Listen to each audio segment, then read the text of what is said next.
Hello, and welcome to Communicating the Value of Pipeline to Decision Makers here at the Pipeline Conference. We have a great group today with complementary points of view on influence and leadership to steer pipelines in the right way. I'll be introducing our panelists in first in, last out order.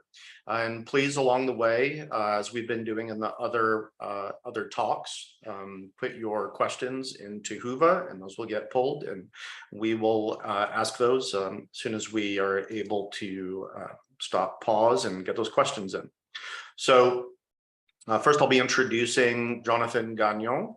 Jonathan is Director of R&D at Folks VFX, headquartered in Montreal with offices in Toronto and Bogota. We've seen Folks VFX work in Spider-Man No Way Home, The Umbrella Academy, Cowboy Bebop, lots of favorites. Jonathan did notable master's and PhD work in graphics at l'École de Technologie Supérieure, or ATS, in Montreal. His research on icicle modeling won Best Paper Award at Computer Graphics International in 2011. He won again in 2016 for work on fluid simulations. He's a Houdini specialist and an experienced programmer.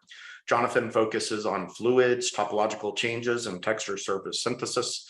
His main scientific contributions have been on texturing fluid surfaces without visible distortions.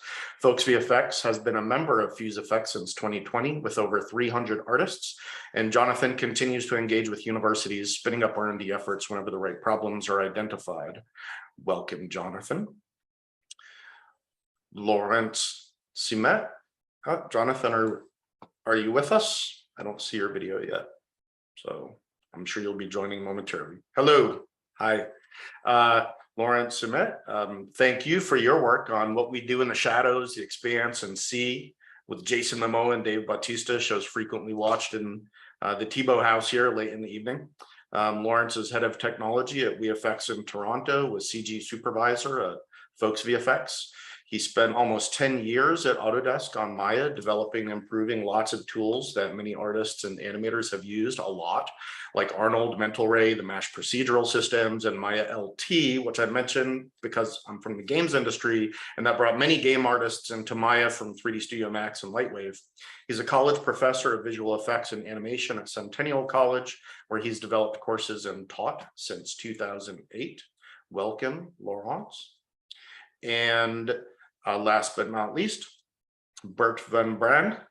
Bert is the founder and studio head for Stellar Creative Labs. Bert started in 3D and VFX in '88 and has worked with technology and VFX studios over the last 30 years. In the It's a Small World category, Bert was part of the engineering team which first introduced Maya throughout Europe, Middle East, and Africa, working with Alias Wavefront at that time. Bert moved into studio leadership, starting at Sony Pictures Imageworks as a CG and pipeline supervisor, working on VFX and CG heavy productions, including Polar Express, Cloudy with a Chance Meatballs, and Alice, and also helped with the SIGGRAPH course in 2007 on Surf's Up, where he did some interesting technical work, and he may or may not mention that. We'll see if we get that from him. For the next few years, Bert led CG productions for companies like Real Effects, Annapurna Pictures, Duncan Studios, and Universal, and opened his first VFX business in 2014. Shortly after, in 2017, opened Stellar Creative Lab with his partner, Hazmi Ferguson, another industry veteran.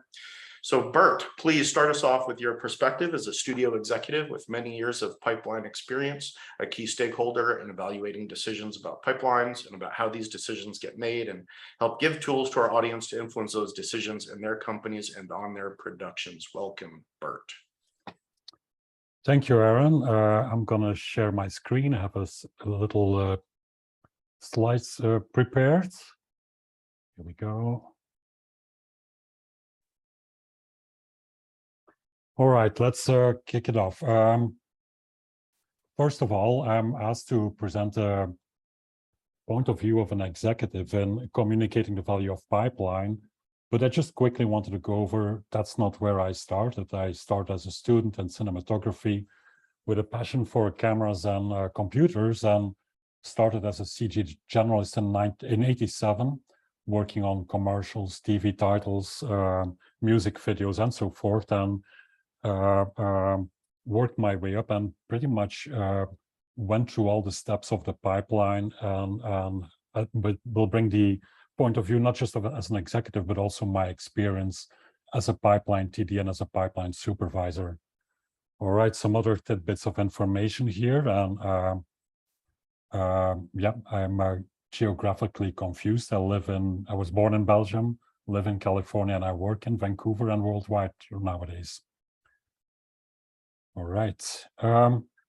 I wanted to go a little bit over the different stages in studio or studio companies existence and kind of group that together. And first of all, start with the startup phase of a studio, where there's a limited number of people and pretty much the pipeline is a blank page. And in contrast with some of the other phases, things are different as it morphs from one phase into another. And in the first phase, lots of the process of defining the pipeline, pitching pipeline, will be informal meetings. It will be dialogues. It will be brainstorm sessions.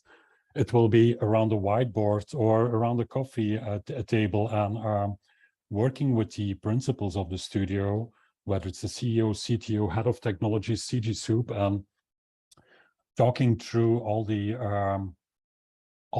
decisions that need to be made. And it's probably done in that strong relationship and building trust through dialogue. And at this point, the communication focuses on overall plans of the pipeline, of the ideas of the goals, what the studio is planning to do, what the culture is going to do, what innovation is planned, what progress is planned. And so the communication changes as a studio will go through these different phases.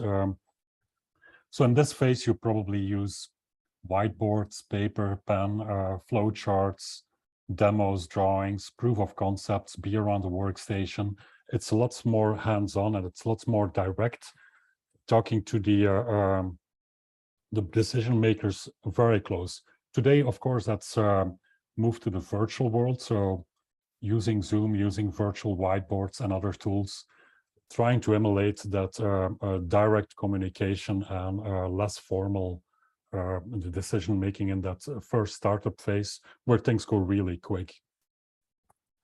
One thing I wanted to mention is the pipeline you're building at that point in time, unless there's a goal to build a small studio. And the focus of my talk is actually mostly small and medium studios, even though I have the experience of building a pipeline for a large studio. I'm focusing more on the medium-sized studios. But you're building a pipeline and you build a production technology for the future studio. And so everybody is kind of focused on that same goal. And there's like a strong idea, strong sense of convergence, a strong sense of working together in one single direction. And everybody is aligned. It's easy to communicate, it's easy to have dialogues because the studio is still small. And that, of course, is a tremendous opportunity to build something special, to build something new, but also to build those strong relationships, which will make it easier in the next phases.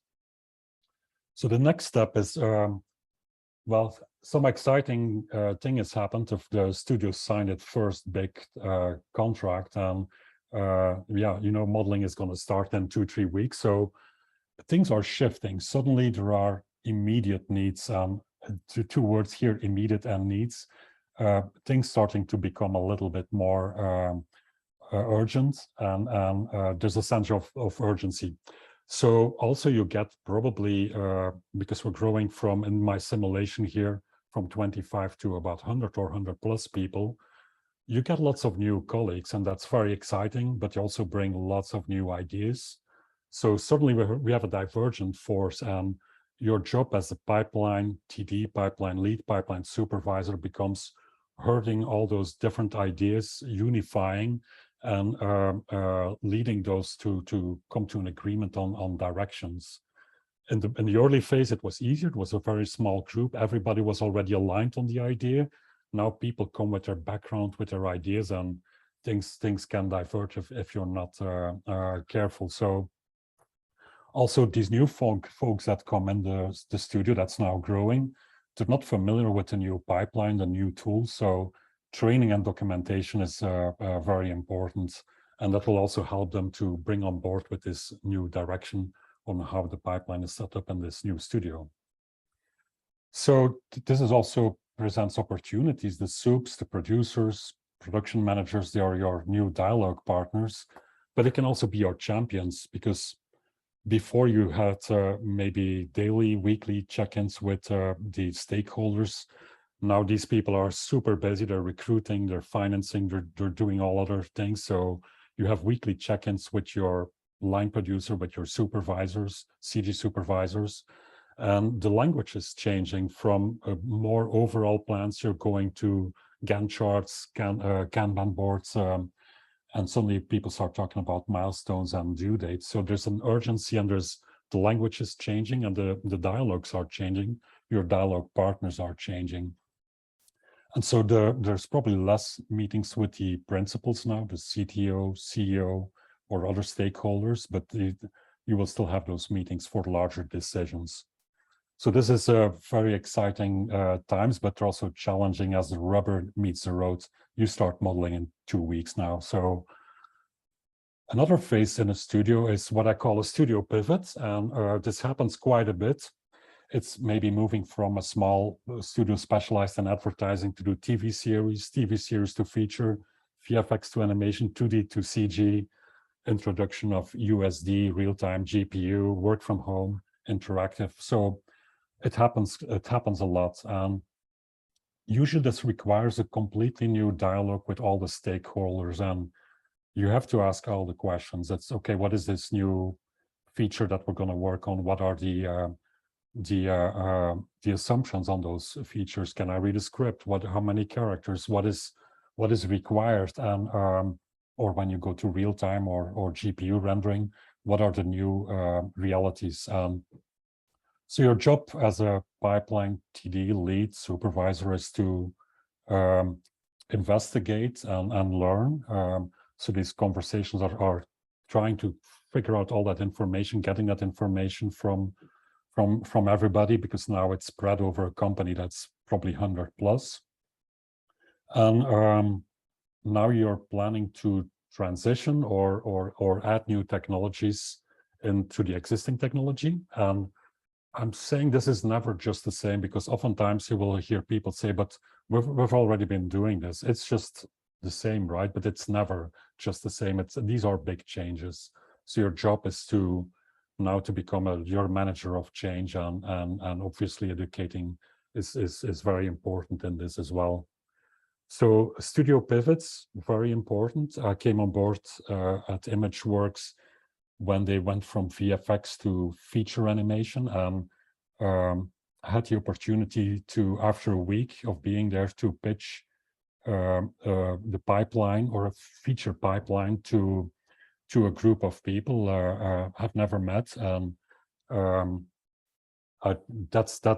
that brought me to the next shop, which was then the pipeline supervisor and actually building the pipeline. So it's equally exciting and terrifying at the same time. The next phase I want to touch on, and I'm doing this because every phase or it requires a different approach. And I call this the studio or pipeline maturity, but the reality is pipelines will never be finished. And there's always new technology, new things to be developed, and so forth. So when you join a studio that already has a mature pipeline, you might be dealing with old spaghetti code with lots of baggage, and oftentimes people who wrote the code are gone. And if you make it one small change in a published code, suddenly RV stops working. So that's kind of the reality in this situation. And oftentimes, because of how brittle and an old pipeline can be, that's not fully maintained, or there will be lots of resistance to change. And strangely enough, the resistance will not come from senior management. It's oftentimes it's a lower of middle management that will tell you, no, we've always been doing this for 20 years, so there's no need to change this. And when you join a studio that's in that maturity phase, that will require lots of your time investing in talking to these people, having those dialogues. It's very difficult. You have to tread carefully. And to be honest, I don't have much patience for that. So but I would say, yeah, you have to invest the time. You have to have lots of dialogues with people who are resistant to change, and it's oftentimes quite challenging. And here, upper management can be your partner to bring change, because oftentimes they see that there's room for improvement, there's room for more efficiency, and so forth. So that's the 4 phases that I see where you have different approaches. The first one, your day-to-day talking with the stakeholders. The second phase, the growth phase, you have lots of new people joining in. So there's divergent forces. You have to bring people together, keep that track, keep that pipeline you have built in the startup, that foundation, keep that foundation strong, and build the building on top of that. And then at some point, it's time to pivot. Sometimes pivots happen multiple times. And in the case, if you join a company in a later phase of its development, then you might need to figure out how to talk to people to commit them to change. That's wonderful. Thank you, Bert. I really like that idea of upper management being our partner to bring change. And I think in this discussion we're having, it's about helping the audience and for us to consider, how do we partner with upper management to bring change? And I think it's a really healthy point of view. You're in a good seat to be able to give us all that point of view. So thank you. And we'll come back to questions that the audience has after Laurence and Jonathan have brought us into their topics. So thank you again. Laurence now is going to host a discussion here for us about funding R&D while launching a studio in changing times and all the things that he's been involved in. So thank you. Moving on to Laurence. Thanks, Eric.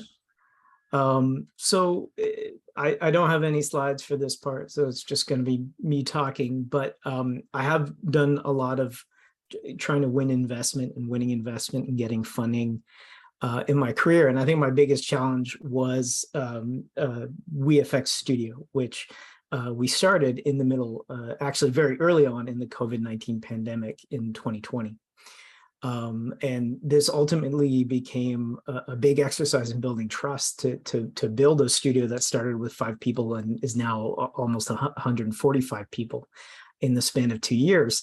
But the uncertainty of the pandemic brought an element that I think is very important, and it really brought stress. It brought uncertainty.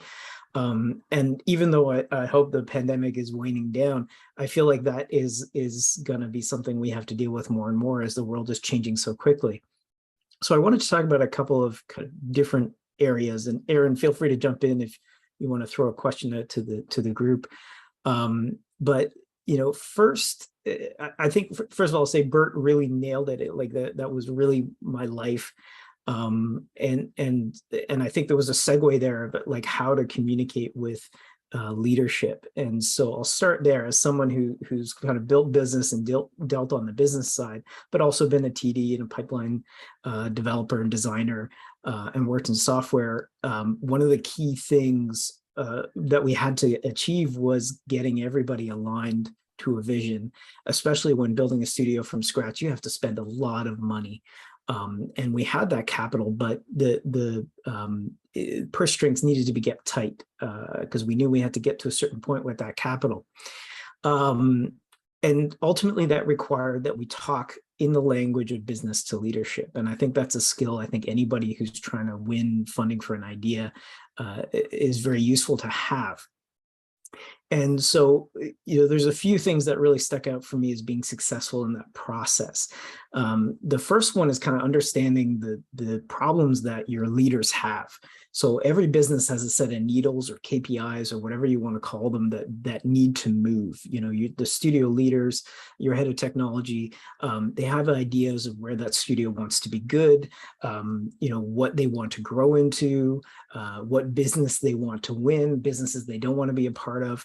And so understanding those problems deeply is important. And I think the more time you can spend with your leadership and the more questions you can ask of your immediate supervision who might be in those meetings the C-level executives and things like that is crucial to understanding those problems.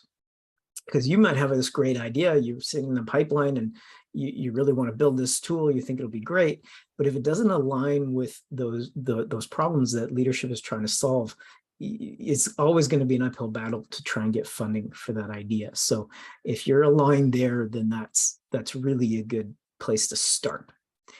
And then it's about doing the research. And this is something I see a lot. The people know, like, we're a lot of people, especially the people in this conference, really smart people. You probably know the answer. You've probably in your head worked out all the possible situations. And you still have to communicate them. You still have to do your research. So we spent a lot of time looking at all the options, even if we were pretty 90% sure that we had the right plan. We got the different options. We spelled them out and, you know, compared them, did the spreadsheets. This is what each one's cost. This is the pros and cons of each one. And these are the choices that you can make. And ultimately that became kind of a menu for leadership to choose from. And I think especially those of us in the VFX and animation industry know that when you give people a menu of options instead of just one option, they're more likely to pick one of those options. Whereas if you just say, this is what we should do, that's when the questions come. So I think doing that research and providing that menu of well thought out options with pros and cons, I think that's a very good tactic for helping to win leadership funding. And then when you have approval for things, you still have to stage things out. And I think, as you know, Bert showed those phases. The most important thing for us was having those phases so we can start to align targets and goals and milestones into those phases and easily communicate things back. And those plans, the uncertainty aspect brought a level of caution so that those phases helped us hit those targets. But we also had to have a plan B and a plan C for each phase because we didn't know if it was going to work out. And you know, I'll speak to that a bit. There were several examples where we thought, okay, are we even going to be able to get computers? We don't know.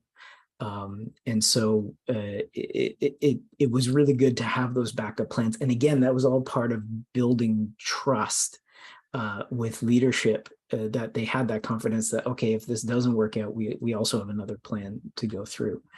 And I think the last bit that was really crucial, and this is like kind of, I think, a really good tip if you're trying to win funding in a studio, especially when things are not clear or uncertain, or you don't know which way they're going to land, it's talking to finance, understanding the flow of money, because ultimately all these things that we need to do, there is you need money for it. Someone has to pay for it.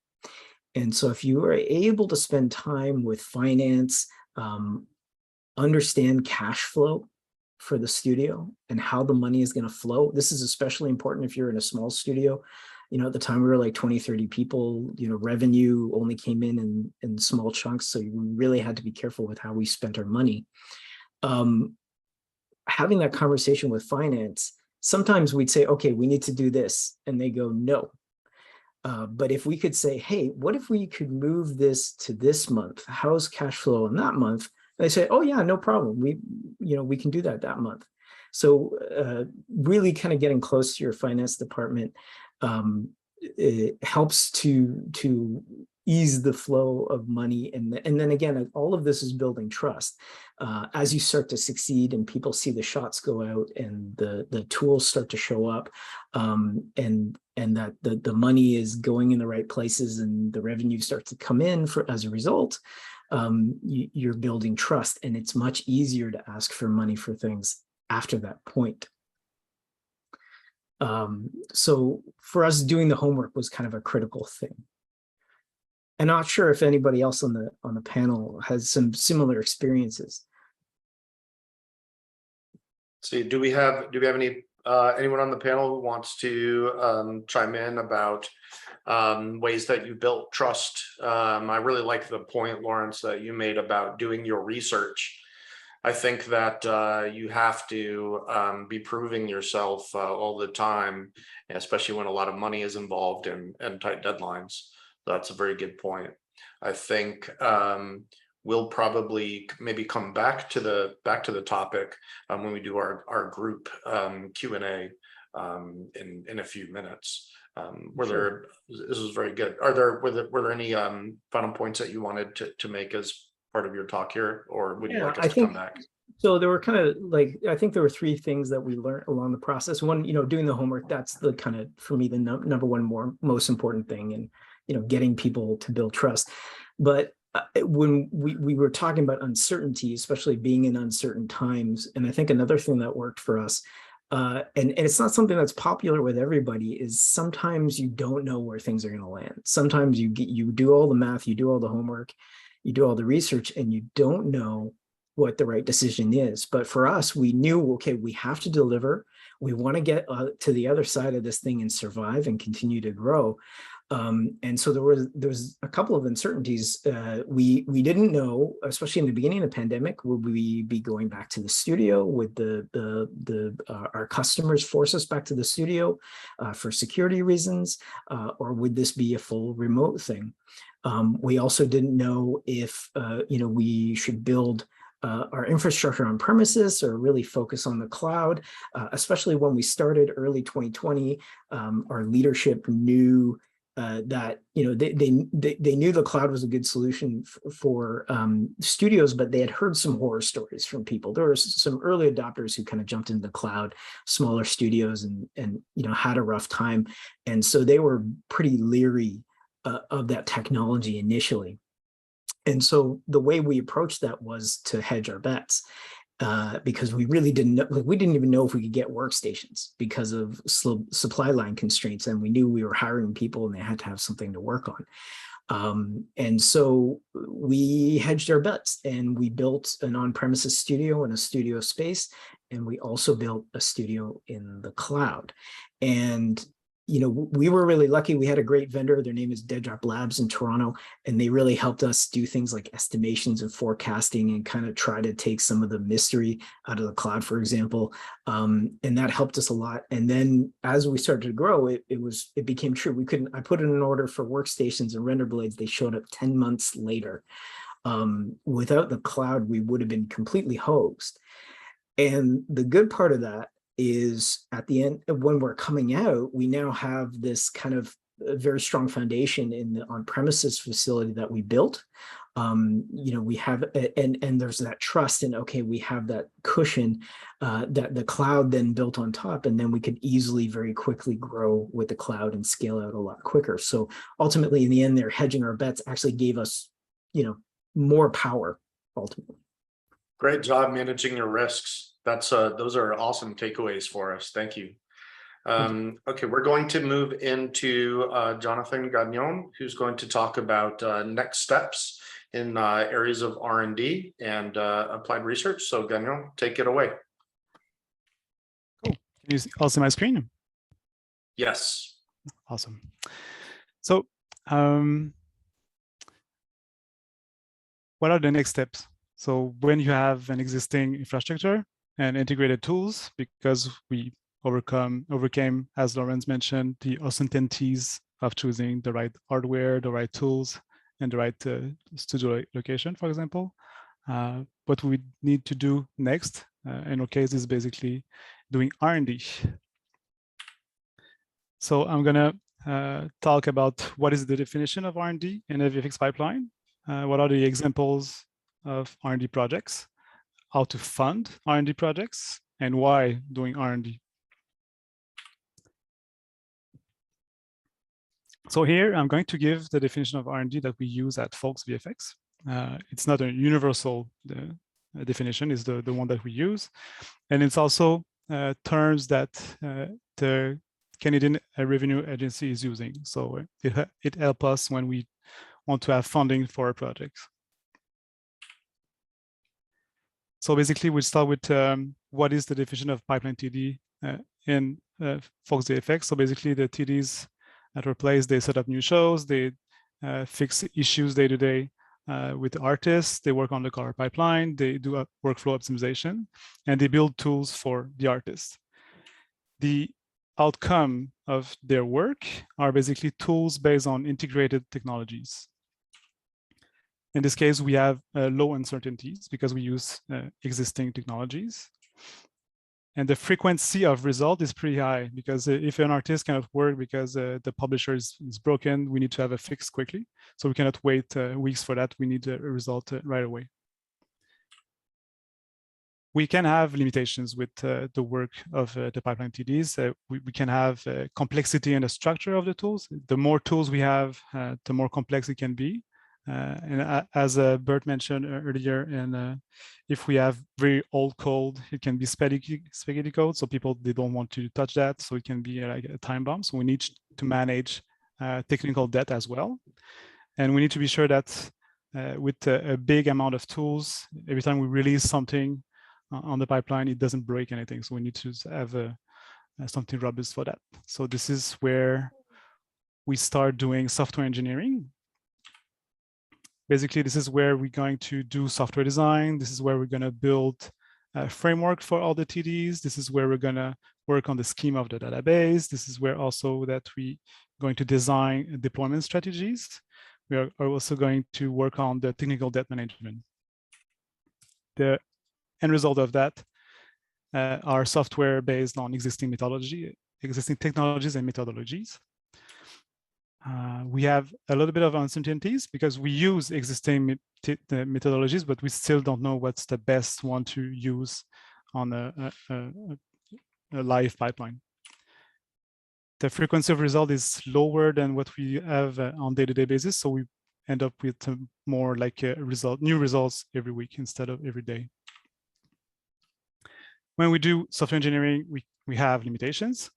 We can have limitations on the technology that we have integrated. Let's say, for example, you have Houdini to do fluid simulations, but the fluid simulator doesn't do a specific effects. So you need to investigate how to overcome these limitations.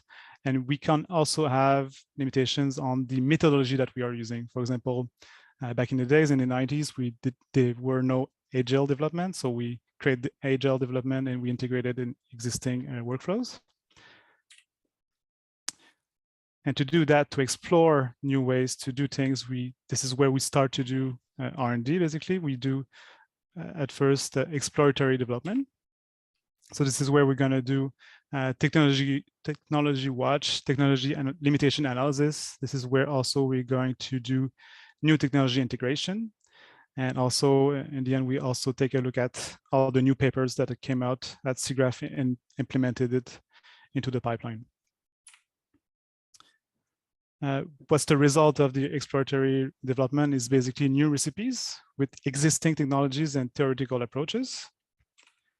And this is where we start having a medium uncertainty. We may also encounter limitations with exploratory development. So sometime even after the technology analysis, we found out that there's no technologies that fit our needs. And sometimes we don't even have existing papers that help us doing very specific effects. So this is where we start doing applied research, where we're going to do literature review, theoretical limitation analysis, paper implementation, and if we are lucky, scientific publication as well. So the end results for applied research is basically new theoretical approaches. And in this case, we have high uncertainties.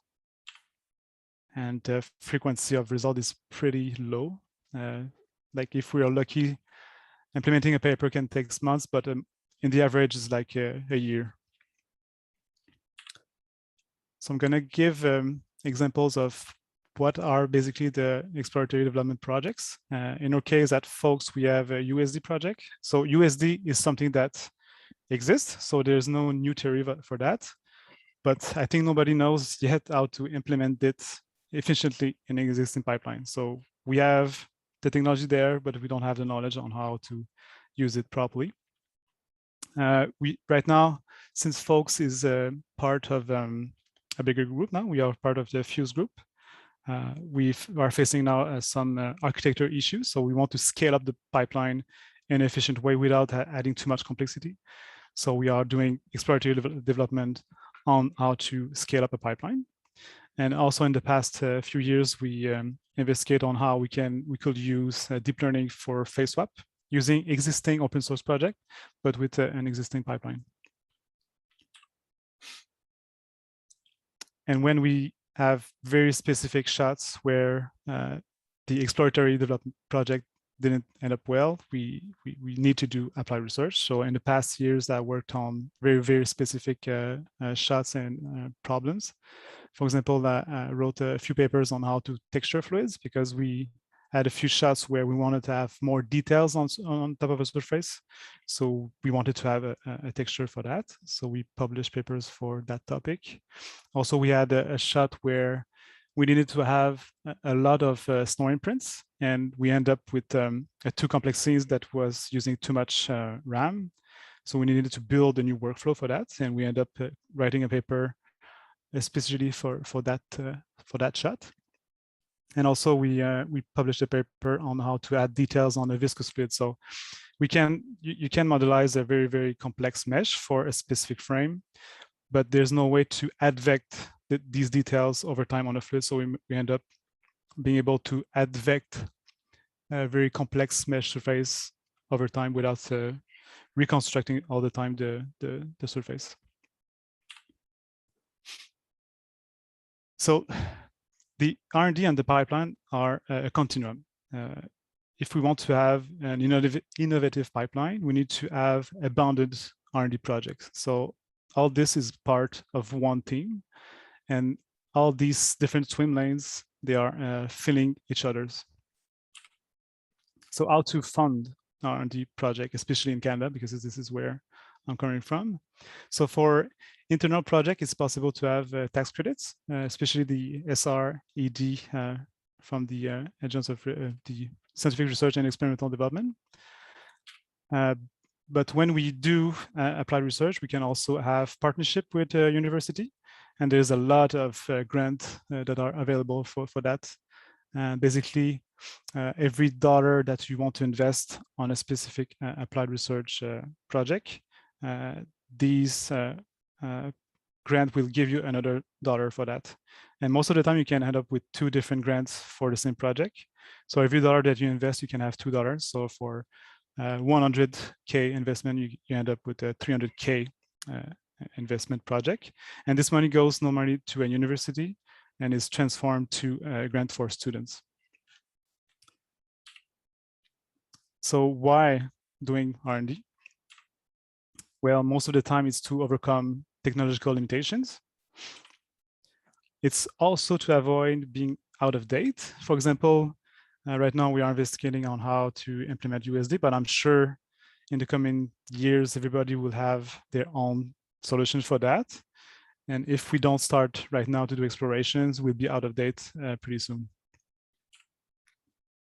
Also to overcome theoretical limitations, especially if you want to do specific effects and you want to do more competitive on the market, you need to overcome this kind of limitations doing research.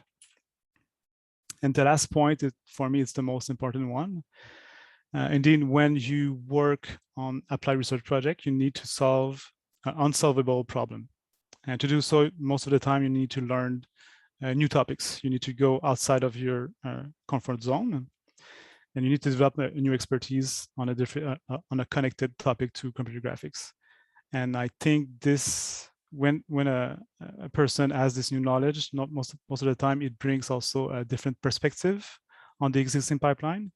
And this is where things can be very interesting for the whole team, because we can share new knowledge together. And it's feeding all these different swim lanes, because a research problem, for example, on my case, for example, I was working mostly with Houdini for the fluid simulation, but I was able to help like every TDs that was working in Houdini, because I needed to really master that DCC before being able to do any innovation. So this kind of knowledge can really benefit everybody in the team. And voila.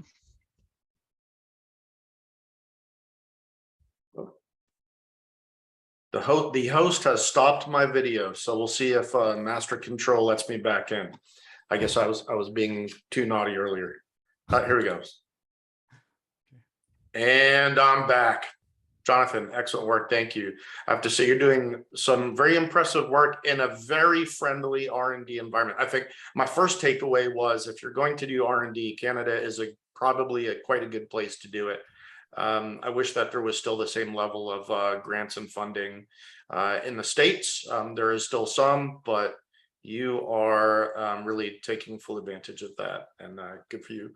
I like your thoughts on exploratory development, being for new recipes, and your thoughts, what you showed us on the frequency of payoff.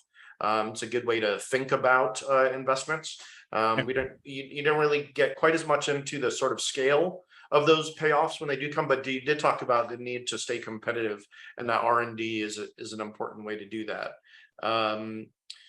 So I'm going to go, I kind of want to bring us full circle. And Jonathan, you're being asked to stop sharing your screen. It doesn't bother me. I like seeing you. But to kind of come back to what Bert was talking about earlier. So we have all these inputs to in ways to influence executive decision making on where we are going to spend, where we will spend our money and our time in our pipelines. And it makes me wonder, Bert, about how to have those discussions with executives, and any advice that you have on how to get started and what to bring with you into those conversations. Yeah, I'm gonna share my screen again. Here we go. Hope you can see this. I think one thing is the value of pipeline is not directly visible. We cannot look at a piece of code and see the value, but the value is very visible in the work of the artist. And so we need to use those as the values that we want to sell to senior management. So we can enable the artists to deliver their best work. We reduce manual work, repetitive work. We can reduce complexity, increase productivity. We can help production managers, producers to manage the project. And in the end, we enable the studio to deliver this new project. And I wanted to take it to the current situation in the market. There's so much work right now that there's a lack of human resources, and that's both in the technical teams, the TDs, but also in the artist team. So the execs need to make choices and limit with limited information and direct those limited resources to the best outcome. So it's trying to make the best choice, but you have limited resources to guide. And at the same time, complexity is rising in the productions, the quality expectations are rising, the schedules are getting compressed, and there's some pressure on budget and inflation. And as a result, I just quickly wanted to say, in communicating in a formal setting with management, be confident. That's kind of number one. Don't have fear. They're just normal people. So you also need to be passionate and keep it simple and short. Distill the message. Typically, you might have a 30-minute meeting, so plan for 20 minutes. Leave lots of time for Q&A. Put in some visuals, demos, and if you put in spreadsheets, only put like the summary spreadsheet, a small table. Keep the detailed spreadsheet available for, you can email that. And very important, focus on solutions and values. Nobody wants to hear you talk for 20 minutes about the problems. So focus on solutions and focus on the values of pipeline, because you bring the solution. And in case there's no solution readily available, you can focus on the outcome. And keep it always in the form of a dialogue, and if needed, learn to present. And I had one more slide, which was an actual small table where I did a little bit of a famous return on investment, but I'm taking it away from the money question. It's more about time, and time is currently at a premium because there's so much work in our industry and there's so little resources. So, but with a small pipeline project that's 36 man days of work, if we gain 6 minutes a day per artist and we have 50 artists, we have break even after 58 days, or over a year, we can gain 150 days. And this other project takes longer, takes double the amount of time, but our gain is 2.5. So you will present this to maybe these two projects to an executive, and sometimes the executive will need to choose for the urgent rather than the important, but we always try to decide for the important, of course, but that's kind of the juggling that needs to happen. And yeah, that's what I quickly wanted to share. Yeah, back to you, Aaron. Great, thank you very much, Bert. I think that, in fact, we've been able to answer the majority of the questions that we've had so far. If we don't mind, I'm going to throw one last question back out because I think it's a good one around risk management and how to handle what might be perceived as the downside of risk with R&D. But I think our panelists may have different perspectives on that. So maybe just if we could get short answers, if any of the panelists have thoughts on what do we do when R&D projects fail? How do you manage failure with R&D? That might be good advice for attendees who are concerned about that. Maybe I can try to answer that one. Normally, when you fail doing something, it is still knowledge. So you're going to learn about that. And it's especially important because you don't want to repeat that error in the future. So it is still important to do. To avoid having a too big failure, you need to be agile for that. So you need to have like regular meeting, regular result, regular communication with management as well. So they can track if your project is going into hell or if it's going to succeed or not. But most of the time, if you manage to have an iterative workflow for research, you don't fail. Right. I mean, it's really, it's kind of mindset. And I think for people running R&D in companies or trying to get something started where maybe you don't have a big department or history behind it, just point to other people and, look at what the success cases, and failures along the way have been as examples, to back yourself up. But it is about getting into the right mindset, I think. Thank you, Jonathan, for that. And thanks to all of our panelists. Let's all take a quick break. We're going to come back in just less than 15 minutes. I'll be speaking with Doug Sherman, who spoke earlier in the Pipeline X talk from DreamWorks, and we're going to speak with him a little bit more. Then we'll be finishing off the day with some closing remarks following that. And thanks again to our panelists. See you all soon.